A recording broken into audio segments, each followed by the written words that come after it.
but looks like we have a lot of you in and we want to respect your time. We're going to try to keep this to an hour. So if our panelists are ready, I'm going to officially get us started. So let's do that. Welcome everyone. I hope you've brought your calculators, your coffee, maybe even your seatbelt, because today we're diving into one of the trickiest, most make or break parts of restoration. We're going to focus a lot on pricing and project management. And if we're honest about that, it seems to come up all the time at trade shows and conversations. Pricing jobs isn't just about clicking a few buttons in software and running a project. And I'm no expert at this. We have our experts with us today, but I bet they talk about how it's more than just showing up with a clipboard and pushing through the job. So if you've ever stared at a scope that grew 3 times overnight, maybe you've dealt with an insurance pushback that made your head spin, or you wondered why your quote unquote profitable job suddenly isn't profitable, then today is the place to be. So this is a Cleanfax webinar. We're pulling back the curtain on how the pros do it, how they get it done, and all of that. Now, some of what we're going to cover will be in our presentation, prepared presentation, but we also will have a designated Q&A for you to ask questions, and we have some questions sent in from you who registered in advance. So we'll be sure to cover as much of those as possible. So we have our price plan and perform webinar. This is a very busy slide we have here. I don't know who made this. I'd blame Martha, but then I'd be a liar.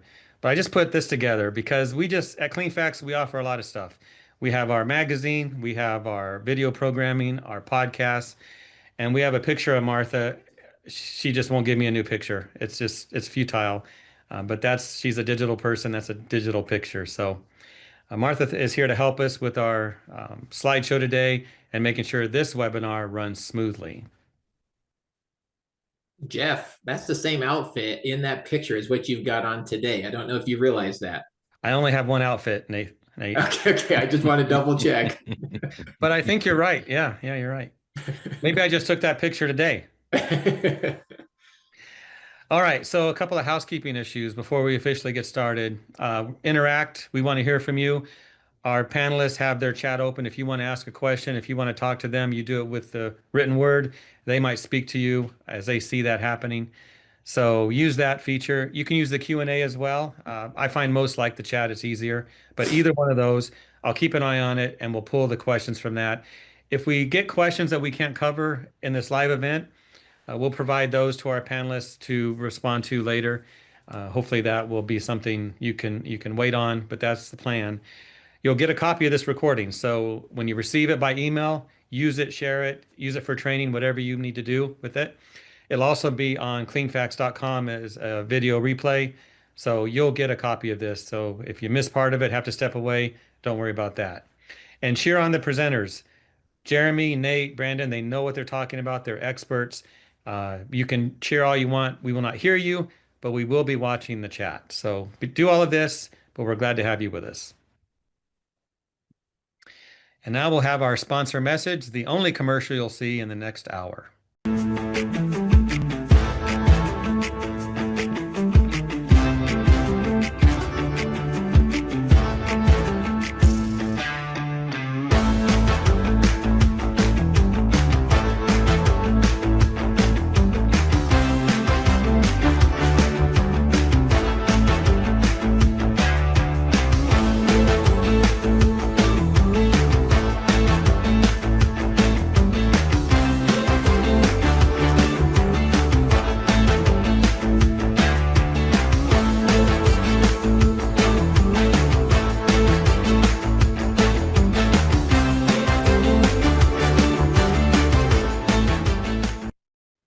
And we thank Sunbelt for their sponsorship of this program. Here we go. Please welcome today's expert panelists. We are here with their high school pictures to introduce them now. So Brandon Burton with Cotality. Brandon, welcome. Thank you very much, Jeff. Great to be here. Cotality, that's something new. Yeah, so Cotality is a rebranding under CoreLogic, and just an effort to kind of better communicate the kind of the breadth that the organization serves. So, well, you folks are doing a great job. We got the news; it was a big deal changing the name that was working to maybe a better one. So, Cotality, Brandon, thank you for being here. Nate Cisney with Restoration Made Simple Consulting. Nate and I tend to get together at trade shows and do dinner. I don't know why he makes fun of my clothes, but Nate, nice picture. I updated it. I finally have a little bit of color to my skin instead of that white albino one. Maybe you should ride bikes more often or something. I I just had 3 knee surgeries from bike crashes. I'm off the bike for a little while. All right. Well, sorry to hear that, but good to have you with us. And Jeremy Reese, that has to be your high school picture or college picture or something. Well, now that we've opened up the subject, I did want to say that you've never taken me out for lunch or dinner, and you put me last. So I don't think I have to answer your question. Touche. I owe Jeremy a lunch, breakfast, dinner, something, and we'll see what happens, Jeremy. I'll meet you at the experience in 2 weeks. Dinner's on me. Uh, yeah, so I appreciate that. If you All don't show right. up, Jeremy, I'll go to dinner with them and take your dinner for you. Man, make it a nice one. Jeff loaded. All right. So let's move on and get into our first topic.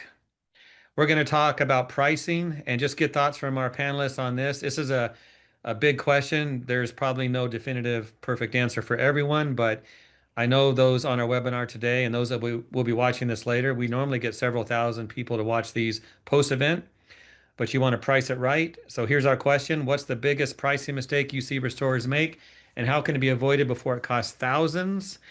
And Jeremy, since I never buy you a meal, let's start with you on this. What do you think?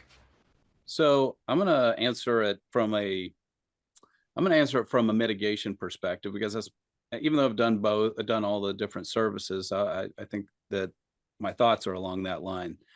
And I'll say maybe pricing, but maybe more so scoping issue, because what I find that people do is they think, I don't know if I want to provide the service because I don't know if the adjuster is going to pay for it.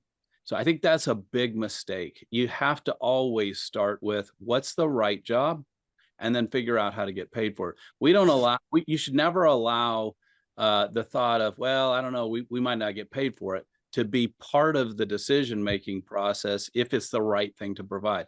Now, is it costing thousands? Sure, but I think the bigger issue is, it's kind of a slippery slope. Let's stick with following the standard and improve our ability to negotiate and position properly for payment. I think we'll talk about that at some point in this program. Absolutely. Thank you for that. And we'll come back to you if you have more to add as we go through this. So, Nate, you work as a consultant, you have clients, you must talk about this. What do you think? Yeah, I'll take the other side. Seems how he took mitigation on mine. It'd be rebuild. We do write estimates for a lot of our clients. And I would say on the rebuild side, the biggest mistake I see is most project managers, or whatever title you want to give them, they're not creating a budget. And without a budget, you are running blind and you're running extremely dangerous. So, and I'd say probably 90% of the clients I work with are not creating budgets on rebuild, which will kill you because you're just hoping and praying at the end of the job you're going to make money. And that is not the way to run a job. So, mine's going to be budgets. All right. And Brandon, share your thoughts as well, please. Yeah, so I'm gonna kind of dovetail off of what Jeremy was touching on and take it in a similar but different direction.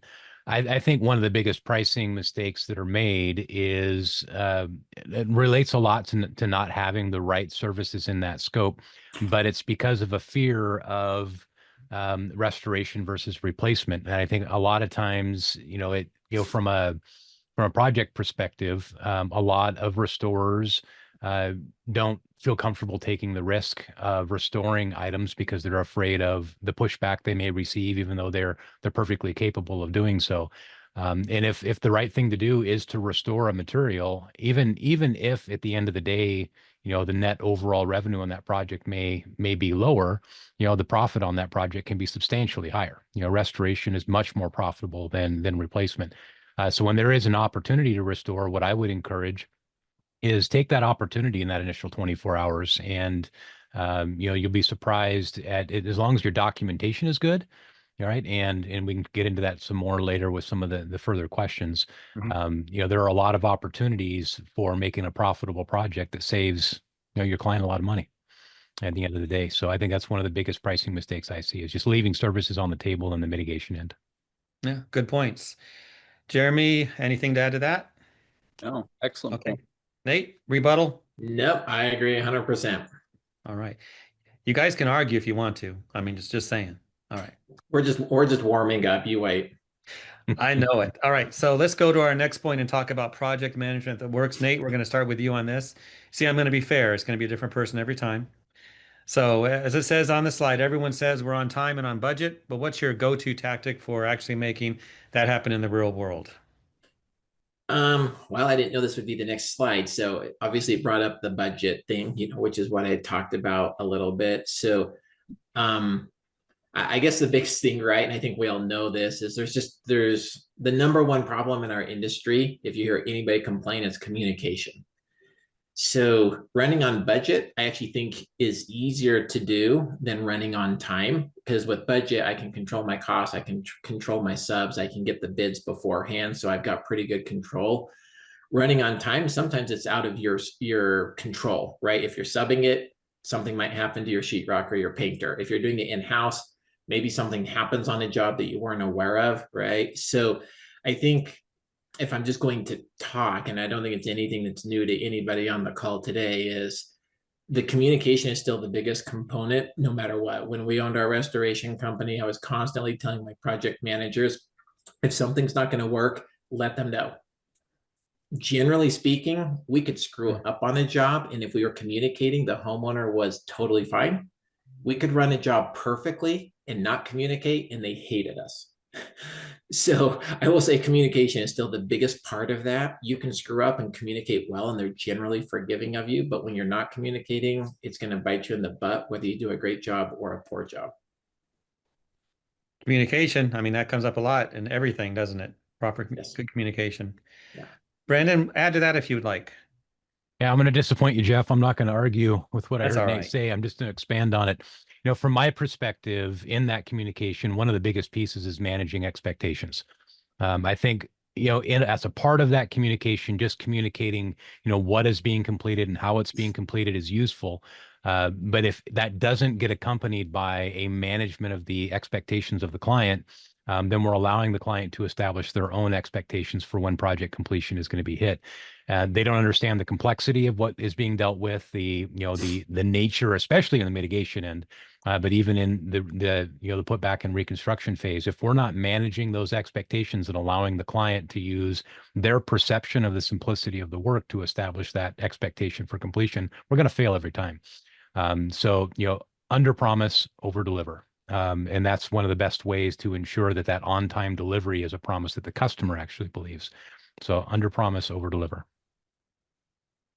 Good thoughts. Jeremy, how about you? Anything to add to that? So I think the question depends on the service you're providing. So if we're looking at construction, there's a lot of pressure to tell people what they want to hear to sell the job. So you don't want, you come in and you tell people, look, it's going to be 3 or 4 weeks before we start because we don't have any approvals, or we're trying to then people don't want to sign with you. So people tell their customers stuff that's really not true, or they try to do things that stake the job, and it just gets people frustrated. And frankly, the best thing that you could possibly say on a construction project that's insurance related is, get ready to be disappointed. It takes time because everybody wants to make sure it's going to get paid for, and they want it done today. And it's like, you can't have both. So you just have to be honest. You have to find a way to do that in a way that it's a cooperative effort cooperative communication between you and the client. And when we get to mitigation, I think, and I guess what I just was talking about mostly was time, but we could say budget is the same way, is just making sure we get paid for things. But then when we go to the mitigation side, time rarely is a problem. We don't get pushback on not being on time. Maybe people want to dry quicker, but that's just not I don't think that's an issue. I think the problem we have is doing a bunch of stuff and having no idea if you're going to get paid for it, or even worse, you've done the same thing over and over and over again. And every time, you can look at the estimate and go, well, they're not going to want to pay for that, not going to pay for that, not going to want to pay for that. Now, you did the right thing by providing those services, even though they're probably going to push back on it.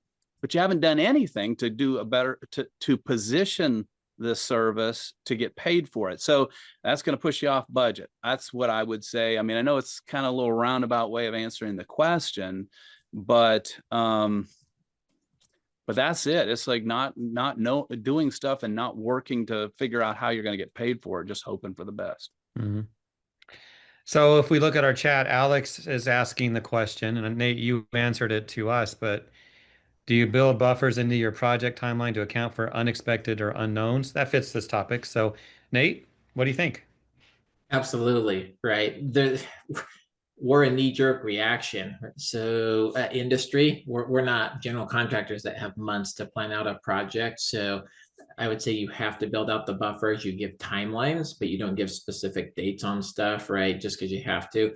And once again, you tell the homeowners like, hey, here's what the goal is. Here would be the things that could potentially slow it down. It's always better to be upfront. I'd rather them understand what we're dealing with than try to, as Brandon brought up, under promise, over deliver. Mm-hmm.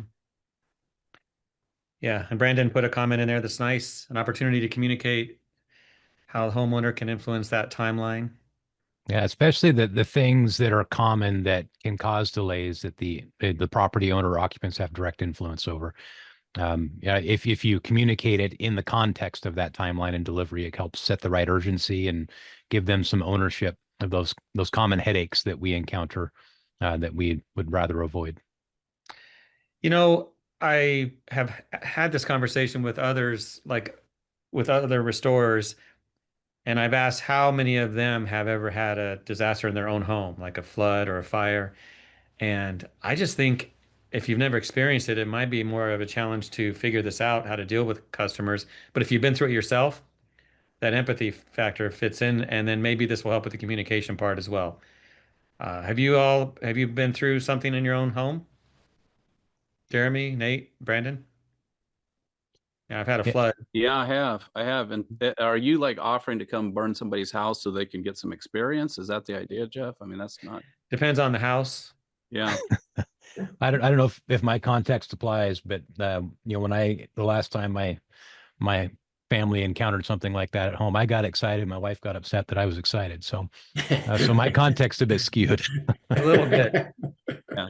But I think, Jeff, going back to this building buffers, again, you can build buffers. The problem is the day one when you show up, the customer's like, they're talking to the salesperson. They want to know, well, here's the line. I'm not going to hold you to anything, but do you have any idea how long this might take?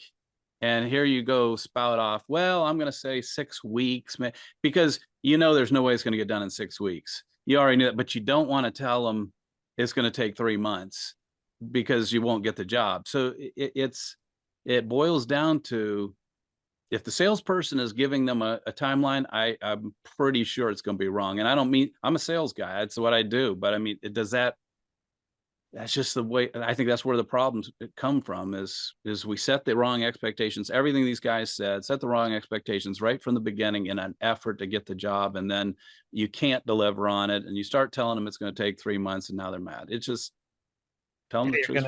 You're gonna pay the consequences. Yeah. Yeah, but the sales guy doesn't care. He got his commission. You got to sell. I'm not trying to be rude about that. It's just that's what I find being everybody's got a deliverable. The sales guy's got to deliver the sale, and the project manager's got to deliver the project, and they have 2 different deliverables. Maybe they should go to the job at the same time and work together. Yeah, maybe. I don't know. I don't know if that's even practical, but all right. Well, good conversation. When your clients are going through tragedy, they're not thinking straight anyway, most likely. So you've got to deal with all of this. So thank you for your thoughts there. Let's talk about scope. Scope smarter, document better.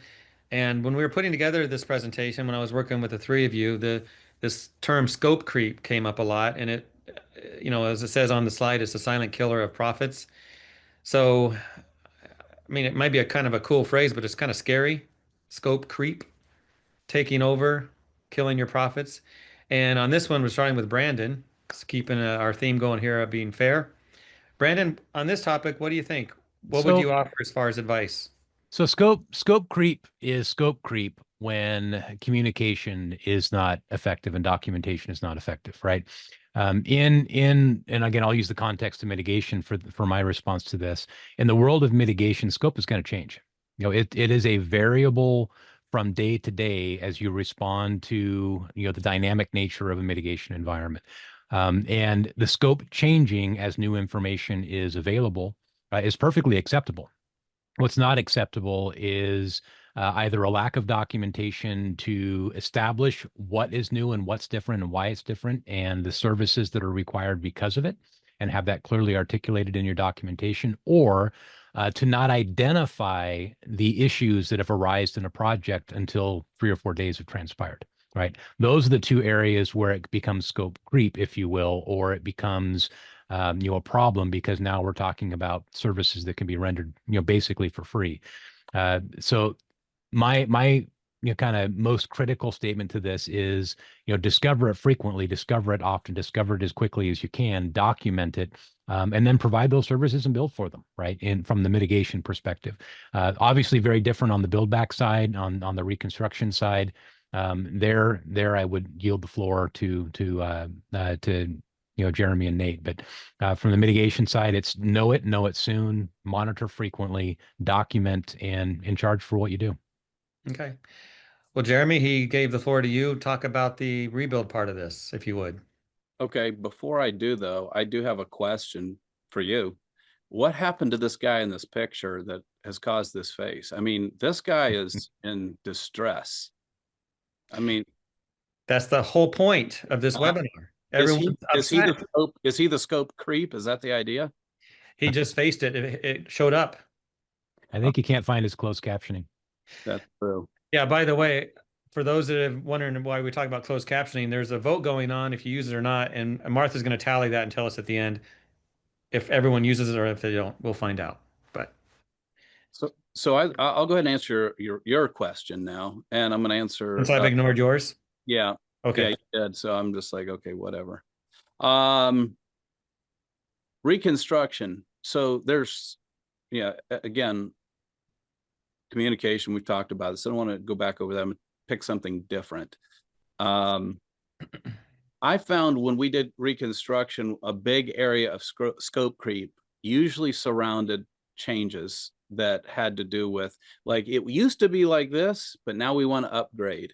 And you get into these upgrades and you try to do, I see folks do this thing where it's like, we're going to try to stick with the original estimate that was provided to the insurance as the basis for payout on the claim. And we're going to try to trade this for that and this for that. And we're going to just go, okay, I'll give you credit on that. It doesn't work that way. It will always fail you, because now they go, well, how much money do I have for the wood? And you lose, it's like, there's a margin in that. And they're looking at it and going, no, you've got $7 a square foot in there for the material. So I get to spend $7 a foot, and boom, there you lose money. I know that what we used to call selection items, items that the customer would make their choices on. That was a place where we would lose profitability if we ran it the other way. You're better off to just write a whole new contract for actually what they want to do and not try to do trade outs. I don't know if you do that, but that's just one thing I'll mention. Now, when I go to mitigation, I'm going to say it's scope creep, again, in a little bit different direction. The scope creep has to do with, if you don't watch in mitigation, if you don't watch how processes are being done carefully, scopes creep downward. The same thing happens, you'll observe this, if you watch your average sale closely. As soon as you get very busy, let's say that there's just a ton of work going. I mean, everybody's running, you got guys with overtime, your average sale will come down. It's what's going to happen.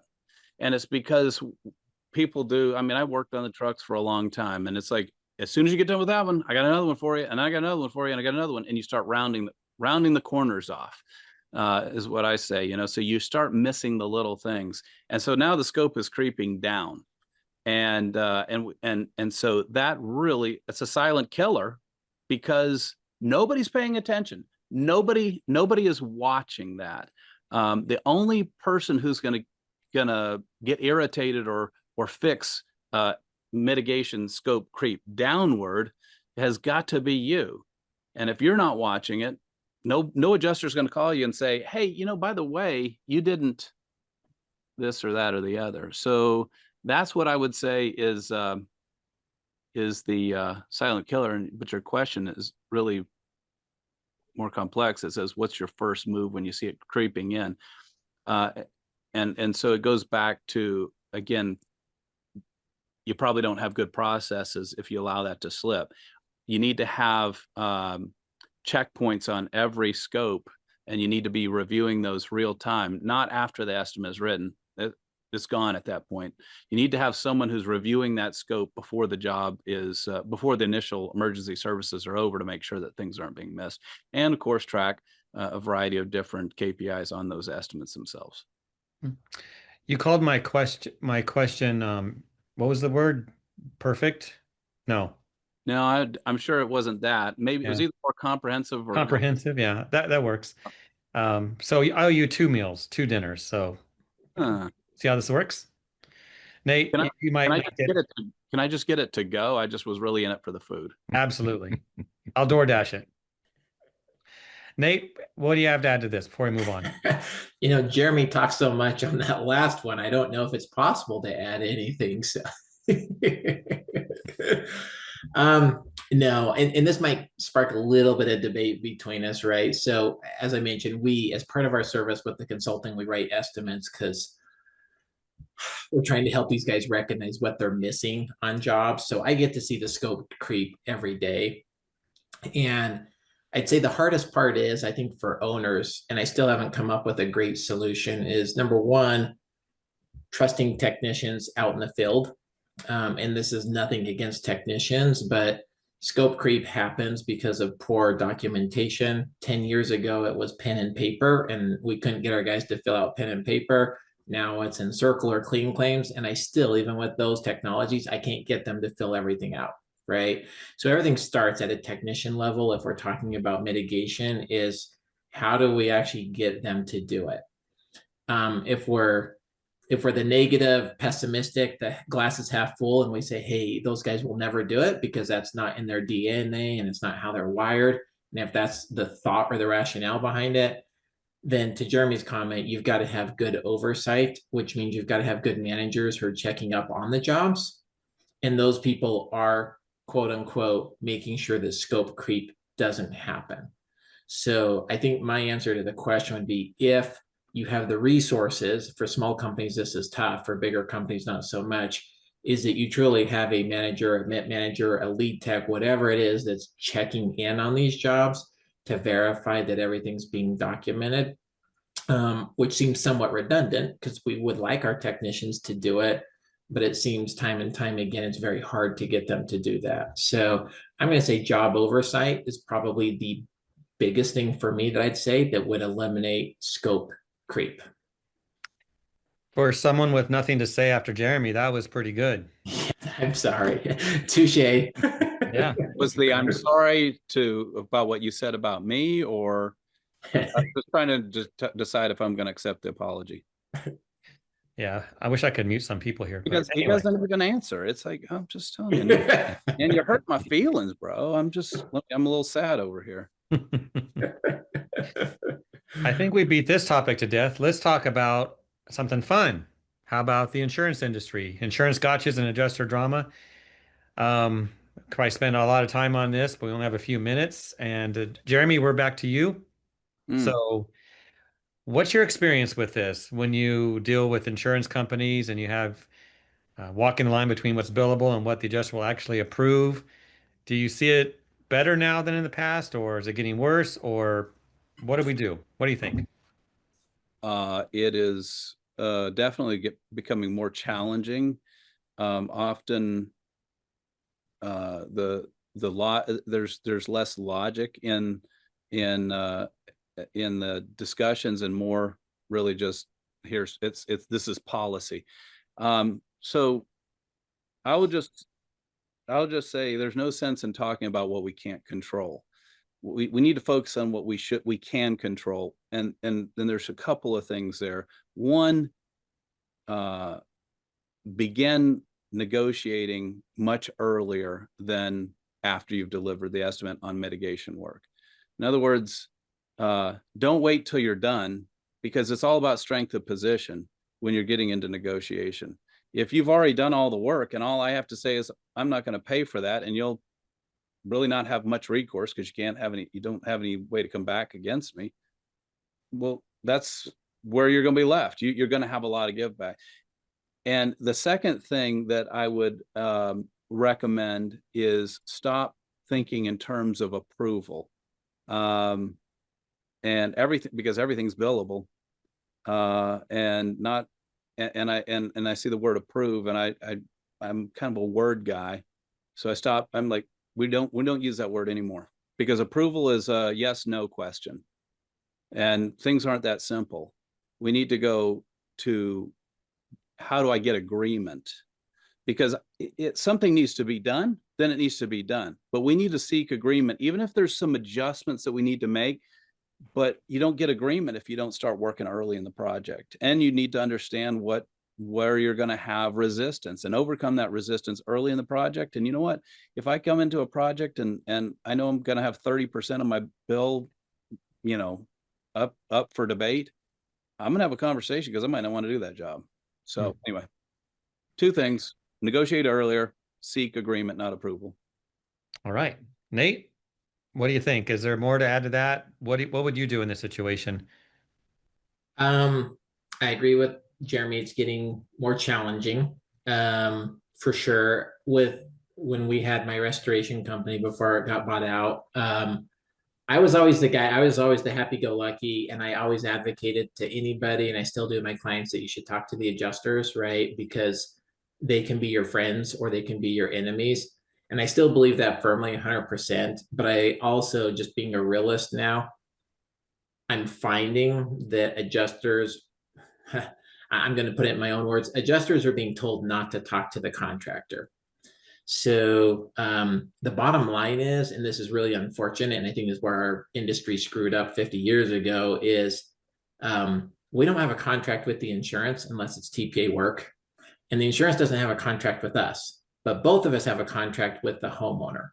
So it's been very strange to me that we've always gone to adjusters to seek approval when we don't have a contract with them, nor do they with us. And I do find that line now, that I feel like insurance companies are telling adjusters to limit conversation with contractors, because it opens them up for liability when they talk to us.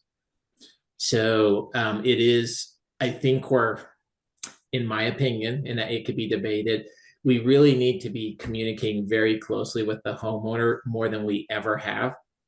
We need to let the homeowner know that we will be an advocate for them and that we will help them. But we also need to let them know that the contract they have is with us, and then the other contract they have is with their adjuster, and they may have to play a very active role in this working, because it is getting harder, right? I have many clients who have made multiple attempts to adjusters, and they just don't hear back from them. So it is challenging, and the landscape is getting, I'd say, harder for us in a lot of regards. But the adjuster, the insurance company, has the money, and that's what speaks loudest. It absolutely does. And that's why you need the homeowner involved, because you need to let the homeowner know they owe you money. And that means the homeowner needs to be talking to their adjuster. All right. Brandon, what do you think? You have a big network of professionals you work with. Yeah. How often does this come up in conversation, and what do you tell them? So, I mean, the foundation is documentation, compliance with standards, and the bridge between those two being very clear in the documentation. Talking a little bit to what Nate was touching on about the amount of communication that occurs between the contractor and the insurer. The one piece of communication that does move between both of those entities is the documentation from the project.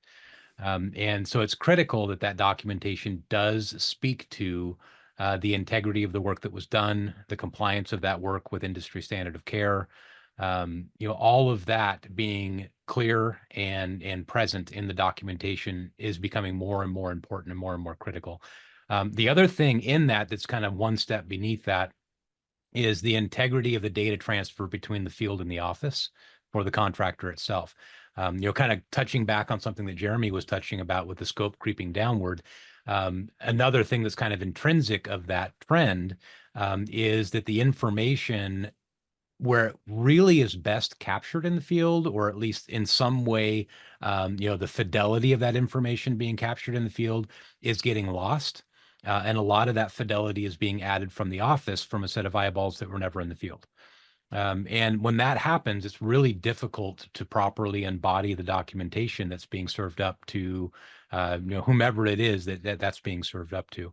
And so that, for me personally, the insurance gotchas and the adjuster drama, if I were to throw, what is the one tool that I would really leverage there, in addition to what Nate and Jeremy have shared, is just ensure that your documentation stands on its own, and that it speaks for itself, and it speaks to authority, that the services that were rendered were the right services, that they were compliant with industry standard of care, and anything less would be, not being compliant with that standard of care. And therefore, these are the right services at the right charges. Good info. I don't know if you three have seen Carrie put in a question. Shouldn't the estimate scope be the doc between homeowner, insurance, and contractor? What other documents should be provided? Anything to share on that, or is that a question to look at? And personally, I'm a strong advocate for that being accompanied by your actual drawing logs, right? Your actual work logs. To the extent, at least, it doesn't necessarily have to be the entire file, but to the extent, at least, that you include that information that stands up the reason why particular decisions or services were rendered. And I Okay. think Carrie's question came in when Brandon was talking. He was curious to know what he should be providing, and exactly what Brandon touched on. And I'll add to that, anything that supports the logic behind decisions. Images may be a big part of that. If it's needed, you may have third-party contractors like electricians or plumber, that are providing, roofers that are providing information, providing anything that will help to verify what decisions were made. And, if I could throw one more thing on that, Jeff, it's always important, the Stephen Covey example of seek to understand, right? From this perspective, one thing that I would encourage all, professional restorers to do is, because it's very easy to, to kind of take shots, over at the insurance community, but at the same time, it's also valuable to understand the perspective in which that adjuster is sitting, and just understand the reality of their world a little bit. If I submit document or an estimate that has services that are atypical against what successfully closed files typically would have, either in the volume of a particular service based on the size of the project or the loss or whatever else it is, that's going to get flagged and triggered in an audit within an insurance company. It's going to get reopened by an auditor. The auditor is going to give the adjuster a really bad time. And if that happens frequently for that adjuster is probably not going to survive very long. So from the adjuster's perspective, what they're hoping to achieve in many cases, I won't say all, but in many cases, what they're hoping to achieve is that I'm going to close this file. It's not going to reopen. It's not going to flag an audit internally. And if it does flag an audit internally, there's going to be information in this file that the auditor is going to say, oh, that's why it was different, right? And it's not going to come back to that adjuster again. So just understanding that perspective a little bit is helpful. That's not always the case, but in many times it is the case that's what's driving that adjuster's behavior. So I want this file to close. I want it to stay closed. I don't want it to trigger an audit. I don't want it to come back on me. So I need to make sure when I look at this file, I don't have questions that are unanswered. So a useful perspective, at least when we look at our documentation. Oh, makes sense. Thank you for that. Well, for time's sake, we need to move on to our next point. And Nate, we're going to go to you on this. And I know we have had conversations about your experience in building a company and scaling. So talk about that. What was a lesson you learned as you grew your company that our viewers might take in and maybe avoid some issues moving forward? Yeah, that's actually a pretty easy answer. So I think the biggest thing for us was being in the middle is the worst spot ever. So what I mean by that is being small, we controlled all of our costs. We made really good profit. We did amazing. Once we got to the middle, we were making less money, more headaches, margins were going down. And then the question was, do we go big, and what does going big look like? So I would tell anybody, for us, being in the middle was around that 5 to 7 million, 5 to 8 million, and it sucked. I'm not gonna lie. Me and my partner were like, dude, we're busier than we've ever been before, and we were making less money than when we were below 5 million. So if any of you are in this that are listening now, I would just tell you that anytime you add more people and more revenue, your costs will go up. And proportionately, you generally will not hit the same margin because you simply just have more costs that will happen with getting bigger. So anything you can do to put your systems in place while you're still on what I would call the smaller or lower in revenue, keep those systems. You may have to modify them as you get bigger, because a system for a small company isn't always exactly the same as a medium size, but the principle is still the same, which is running your jobs efficiently, making sure you have oversight, and making sure that you hit your margin. So make sure that system's there. Like I say, you might have to modify some of it as you get bigger, but if you've got the core things in place, that is going to be the biggest thing that will still allow you to justify getting bigger. I didn't want to get bigger if I wasn't going to make more money. And I told my partner that. I said, this is stupid. You know, the year I left, we did 2,300 jobs and it was insane. So that's my answer. Get your systems in place if you want to be bigger. And if you're small, get your systems in place so you can still make money being small. 2,300 jobs. Yes, it about killed me. It was a lot. And that was with 25 or 30 people. We ran pretty lean. All right. Thank you for that. And before Jeremy asked the question, that's not my hand. It's just a picture. So, Brandon, anything to add to this topic? Yeah, you know what I would add, and this is more universal across, you know, all organizations as they grow.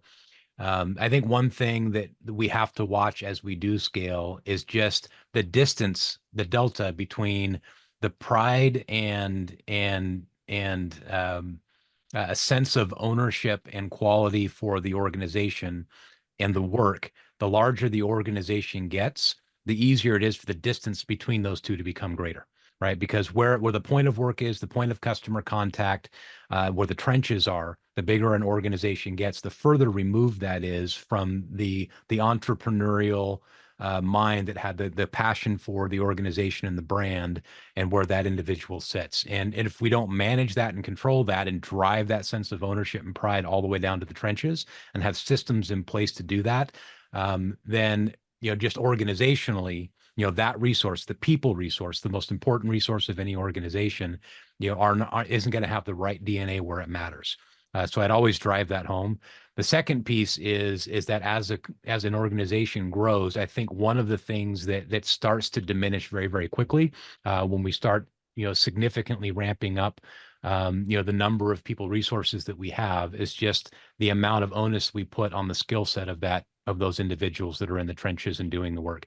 I see that as a trend with larger organizations as they go through growing pains, is the sustainment of the quality and the skill set of the individuals that are in the trenches tends to take a hit. And those that successfully navigate through that process are those that address that shore that up and maintain that sense of urgency, not only in the pride of ownership and the passion they have for the work that they're doing, but in the skill set and the investment that's made in that skill set for them to do that work. All right. Thank you. And Jeremy, you admitted earlier that you were on the truck at one time and then you weren't. So you must have a story or lesson to share. Well, we've been doing this. Just one. Yeah, I know. The problem is I could talk about this for like the next 2 days. But yeah, we've been doing this for 55 years. My parents started the business and now my boys are in it. So it's been a long time. And so I would say, without repeating what the other guys said, which were all great points, stop looking at what other people are doing and comparing yourself to them, because there's always this like thought that, oh, you know, I see this company that's 10, 15, 20 million, whatever, and that's what I want. And it, you know, you don't even know if they're making money, or if you have no idea. All you really need to know about is stop looking at the top line, look at the bottom line. And the first thing I would do if I was trying to scale up, which is what we do, is what can I get rid of? What can I stop doing? And if I can stop doing something that really isn't that profitable. Great. Now I have time to focus on the areas that we are scaling up in. I hear another mistake I see people make, and this is just personal opinion. I'm just, it's not the gospel, wrong, but trying to do everything. You see folks that do, oh, we do water, we do fire, we do mold, we do single trade roofing, we do pack outs, we do trauma and crime scene cleanup, we do carpet cleanup. You know, the list can go on and on and on. It's like you got like 17 businesses, buddy, and it's like you cannot. It's not possible, to Nate's point, to be in this what I call the adolescent phase of your business and manage all that stuff. You don't have the resources. You don't have the resource, the time to make all that work. So simplify, create the most profitable model that you can create great systems around that. And once you do, only do that. Look at, you want to see examples of it? Look at, go do some research on how Apple decides what they do with what type of products. They don't make everything. You ain't gonna ever see an Apple television set because there's no money in it.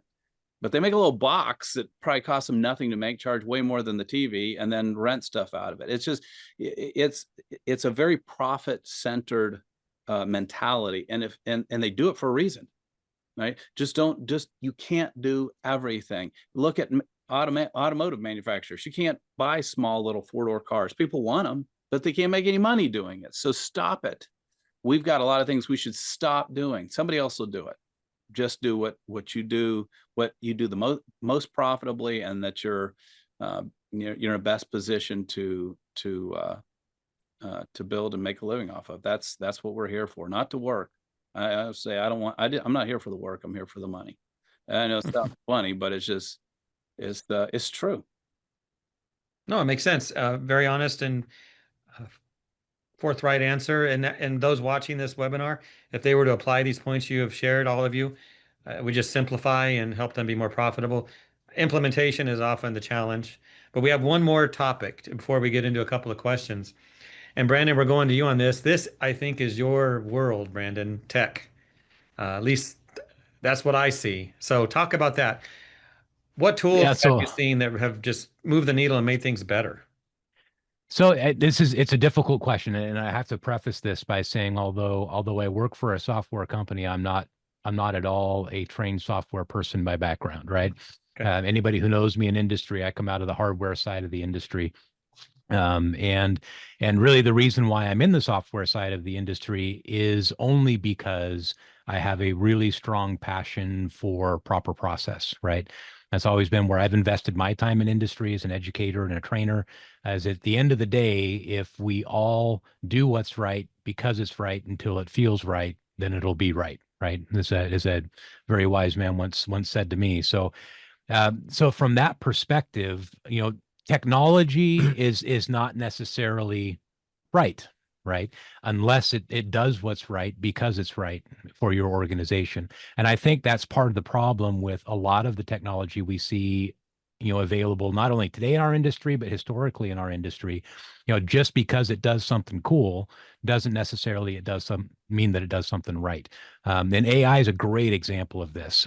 Just to talk a little bit about this for what tech does and does not pay off. I will share with you that, AI does not necessarily, give you a silver bullet that makes life easier. In a lot of ways, it can make life a lot more complicated, because we can begin to rely on the information that we're getting from, all of the large language models and algorithms that go into artificial intelligence, and lose the filter for being able to define that information ourselves, and that expertise to be able to answer to that information ourselves. Having said that, does it have a place and does it have a purpose? Absolutely.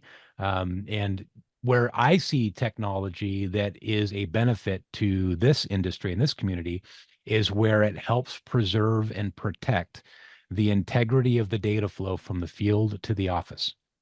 To me, that's one of the most critical pieces of focus for our industry today is how do I get that technician, the one that actually has his or her eyes on the job, that's interfacing with that project? How do I get that information and all of its fidelity into my documentation that's being served up to the stakeholders of that project? And how do I do that with the least, burden of labor on the technician? Because the technician is already severely, burdened for time and availability and complexity in the field. And where technology serves that purpose in that line, I think that's where the investment needs to be made by contractors today, because that's what you need. You need the fidelity of that information to be reliable, the integrity of that information to be reliable, that's being served up into your documentation to defend your bills. Brandon, that could be an article for Cleanfax, what you just said. Absolutely. Very, very nicely done. Jeremy and Nate both have messaged me that they second what you said, so we're going to move on to our next point. But Brandon, well said. Appreciate that. In fact, our last slide before we get into our Q&A, and we're going to go a little overtime because that's what we do on webinars from time to time, is an open mic opportunity. Did we miss anything? So, Jeremy, anything you can think that you want to share that we just didn't cover? Doesn't have to be. Yeah, I mean, there's a lot of stuff. I would just, I think, just don't be. You have. I don't know what I could say that would be short, but run a business, not a truck. If you're going to run a business, run a business. I think too often people try to go from the truck to, hey, I could own this thing myself. But it doesn't work that way. It's a totally different skill set. So anyway, to Nate's point, I'm going to just cut it off right there because my wife is always say, here I go again. My wife is always like, I wish you would. She's like, I don't understand why people pay you to talk. I would pay you to be quiet. So I don't really. So there you go. Nate, send your check and I'll be quiet. I'll keep it short. All right, go ahead. I think the biggest thing I run into now on the consulting side is that restoration contractors are very, very opinionated and closed-minded. And I would tell people you need to be open-minded in this industry. So I'll just give my examples. Some people say TPAs are horrible. Some people say plumbers are horrible, insurance agents, right? And I'm going, guys, you've got to understand, we have to do whatever it takes to get work. We've got to do what it takes to get the phone to ring. So you've always got to have 5 to 7 verticals that are bringing revenue in, right? Because if all your eggs are one basket, you're going to be in trouble. So I think my takeaway is keep an open mind. All of them can be good if done properly, but don't listen to all the noise that everybody's saying on certain groups. It's okay, but still keep an open mind. This industry changes way too fast to be closed-minded on everything. Good point. I noticed you said 5 or 6 verticals, not 16 or whatever Jeremy said earlier. So. Yeah. And I meant verticals meaning just where your work comes from, not the services you offer. Yeah. All right. And Brandon, how about you? Anything that we think we might have missed before we do our questions? No, I just put a check on my day is done because Jeremy agreed with me and had nothing to add. So I'm marking that on my calendar. Maybe get a screenshot of that and frame it. I may have to screenshot that. It may never happen again, Brandon. Yep. I'm going to cherish it, Jeremy. I'm really disappointed. I thought there would be some heated debate, and it's like, no, maybe I know we disappointed Jeff. I think you did. I invited you guys to argue. I think we're just getting older, Brandon. I think that's what it is. Yeah. The only argument I heard was Jeremy about the meals I don't buy. I'm desperately trying to help you. Jeremy went up to me because he can grow a better beard, so I'm at a loss. There you go. Hey, Martha, let's take down the slide deck and just put our faces up here, and we'll do a couple questions if you guys are ready. Let's do the ones that came in from our registrants early. I think we covered, unless I missed some, we covered what was in the chat. But if we missed some, maybe if someone did ask a question and we didn't see it, put it back in there if you would. But here's one that came in from one of our attendees. How do you handle the delay tactics of certain adjusters or insurance companies? Now we talked about it. We talked about insurance companies, but delay tactics, is that something we can talk about? Nate, you want to? Yeah, my answer is you have to get involved with the homeowner. The fiduciary responsibility of the adjuster is to the homeowner to respond to them. So get the homeowner involved, get the homeowner involved, get the homeowner involved. Because they'll listen to that, hopefully. They have to by law, according to their contract, right? So they don't have to really respond to us by any type of law, but the homeowner, they do. That's their policy holder. You think that really matters? Jeremy, what do you think? Does the law really matter in this situation? Do they? I don't really know what matters anymore with the law, but I will say that what Nate says is correct. You know, we traditionally, and I say traditionally because it's the way we've done it for many years, we go straight to the adjuster, and I agree. We with Nate and maybe Brandon said it too, but we're cutting out the person in the middle, and then all of a sudden we can't get paid, and now it's like, oh, we're going to send them a bill to charge you late fees because you haven't paid your bill, and they're like, I thought you got paid a long time ago. Nobody's ever talked to me. And so you see the problem there. It's on us. So at the very least, everything should be three-way communication. Everything. Um, Adjusters have taught us, just come to me and we'll work it out. They aren't doing that because they're your buddy, right? And so let's get the customer involved early. And it's not a fix, but it's definitely an improvement. All right. Brandon, anything to add to that? Just when you do any of the above that Jeremy and Nate just shared, make sure you've got the documentation to stand it up. Okay. Right? Make sure you've got the evidence needed. Another question is we keep hearing buzzwords around AI. I mean, don't we all? Does your team see any potential uses of or side effects of AI?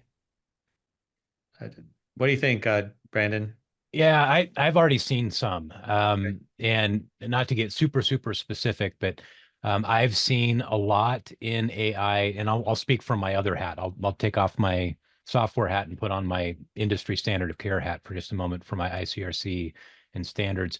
I see a lot of information that has been trained into AIs that comes from print material that is either draft standards or old standards that are no longer current, or even interpretations of those standards that have been rendered by other people that are being cited as standards by AI.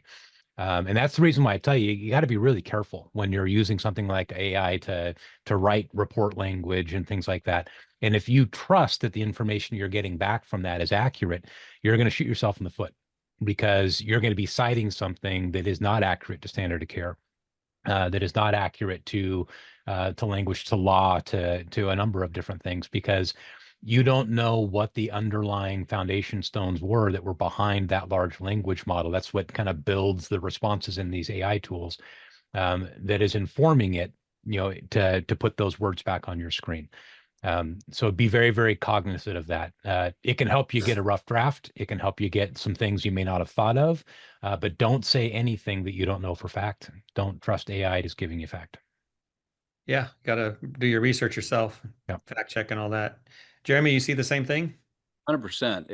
You know, just randomly search the internet and pull whatever, randomly click, and then just go with that. That's essentially what AI has to do. Mhm. I feel like, I feel like we're in the AOL instant messenger phase of AI. It's like, it is so cool. Like, it is the instant they say it, and we're just mesmerized by that. But how that actually evolves, we're going to look back on what we're looking at right now and laugh at it. It's going to have to become much more refined, and I can't say I'm an expert, but by any means, I will tell you, you can plan a heck of a vacation on AI. It's really good for that. But you've got to have a way to limit the information that you're drawing from to trusted sources, and that's coming. It's just, just hit ChatGPT and say, write me an estimate or negotiate this for me. Not that there's any not value to it, but it's going to let you down and put you in a bad position. So yeah, it's going to make a difference. I just don't want to predict. Okay. Nate, all of our young viewers want to know what the AOL era is. Do you want to tell them? So, Jeff, I was the #1 salesperson for AOL. I loved AOL. So, AOL is basically what Google is today, 25 years ago, if that answers your question. And their Yeah, I biggest didn't really mistake, expect a real answer, but I like that. their Yeah. biggest mistake is they never switched from dial-up to high speed. I remember them saying, nope, dial-up is where it's at. And that is when their demise occurred. So, Yeah, they were in business with Blockbuster and Yellow Pages, maybe, so who knows? yeah. But Nate, let's do another question because this one is, I'll start with you on this, and then we'll wrap it up. And you've written for Cleanfax about TPA work, and we've done videos. Does an adjuster have to follow pricing from a TPA? That's one of the questions we got.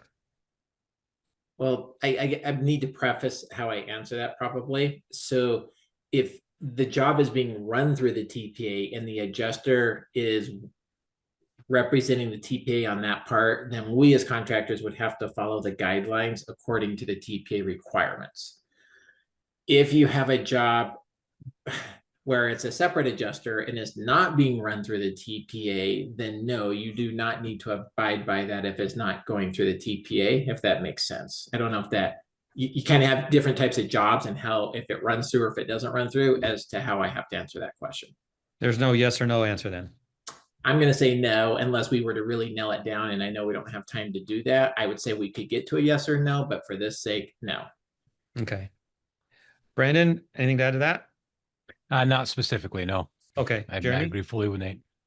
So it's yes and no. If you're a preferred vendor and you're working on a job that you got from that TPA, you already agreed in contract to hit the pricing. So that it's yes.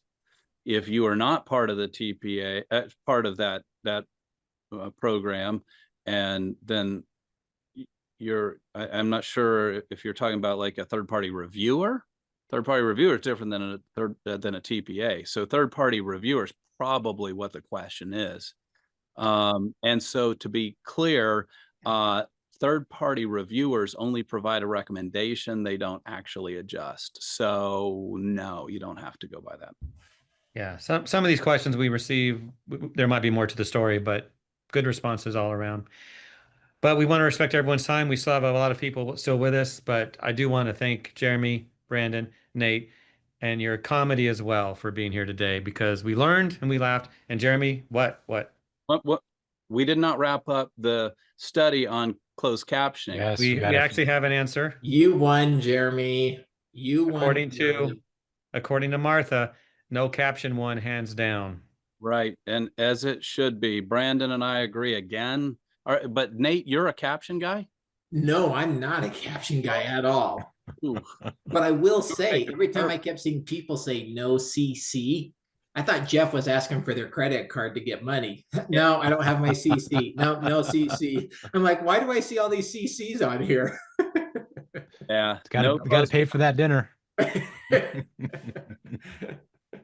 Too funny. Yeah, the CC. I mean, Jeremy, I don't know if you're going to do that information. Hopefully, you'll win an argument with your wife. It's not an argument. I just needed an argument documentation to explain to her to back up the facts. I mean, that she's wrong. Have it. Well, I'm sorry. That she's wrong. Well, that she was misled. Okay. That's the 30 years speaking, Jeremy. Hey, we're looking for another 30, man. All right. Well, congratulations on that. But gentlemen, I'll see you down the road somewhere. Thank you so much for what you did for the industry today. Yeah, thank you for this, Jeff. Thanks, everybody. Appreciate it. Take care.